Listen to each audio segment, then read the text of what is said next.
vais à la rencontre d'un certain nombre d'écoles avec des questions. Donc je me présente et j'essaie d'expliquer quelle est mon approche du Coran, une approche strictement profane, strictement historique ou anthropologique. Je pars souvent à travers leur imaginaire, je pars de leur imaginaire d'un certain nombre de mots, tels que par exemple kofar, qu'on traduit par mécréants. Donc je leur dis, parfois ils disent ce sont des juifs, ce sont des chrétiens, parfois des wallons, parfois des flamands. Et j'essaye de leur montrer comment on peut travailler sur ce mot-là dans le Coran, c'est-à-dire ramener le mot dans sa société. Et d'un seul coup, ils découvrent que le Coran appelle aussi les cultivateurs des kofars, c'est-à-dire des cultivateurs en vérité, parce que kafara, ça veut dire recouvrir. Et ensuite, on fait le lien avec la langue hébraïque, kippour, et la kippa, c'est l'idée de recouvrir quelque chose.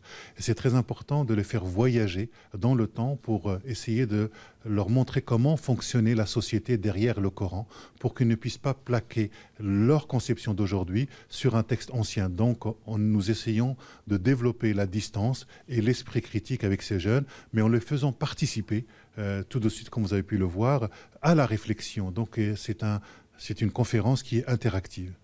Ce que vous dites, lire le Coran, c'est aussi d'accepter de faire un voyage. Peut-être que tout le monde n'est pas prêt au départ.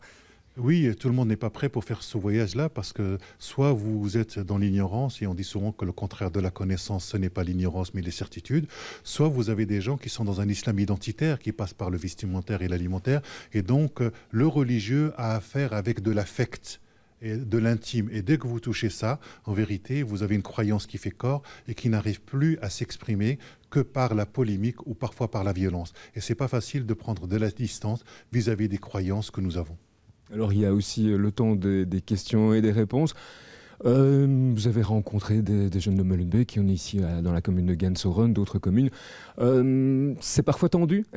Oui, c'est parfois très tendu parce que beaucoup de jeunes se sentent stigmatisés ou beaucoup de jeunes se mettent, je dirais, sous l'effet de la victimisation. Et je leur dis souvent, être victime, c'est pas votre destin. Votre destin, c'est d'être responsable et d'être responsable de la lecture que vous produisez. Donc, il faut leur donner le sens de la liberté, le sens de la responsabilité et surtout l'audace de pouvoir lire un texte parce qu'ils ont l'impression qu'ils ne peuvent pas lire ce texte-là, qu'on ne doit pas le toucher.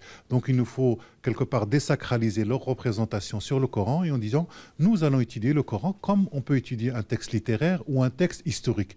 Et c'est ça, en tout cas, mon approche, c'est avoir une approche profane du Coran. Ils ont le droit d'avoir une lecture religieuse, une lecture mystique, philosophique. Simplement, il faut qu'ils sachent que ce texte-là s'est adressé à des gens qui ne sont pas eux, d'où la nécessité de comprendre ce qu'il signifiait dans le temps de la société du 7e siècle, qui n'est pas du tout la société belge. Je pense que c'est très important que le travail universitaire rencontre aussi le public, et notamment la société civile, avec ce livre que nous avons fait avec Ismaël Saïdi.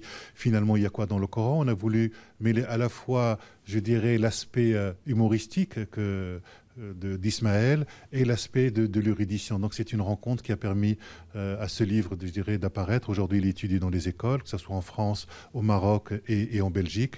Et il plaît beaucoup aux jeunes parce que il prend les jeunes au sérieux et il dit que les jeunes sont des jeunes intelligents et donc ils peuvent aussi faire ce travail-là. Et ce que je vois, c'est qu'il fonctionne très bien parce que les jeunes arrivent à se le réapproprier, mais aussi les professeurs.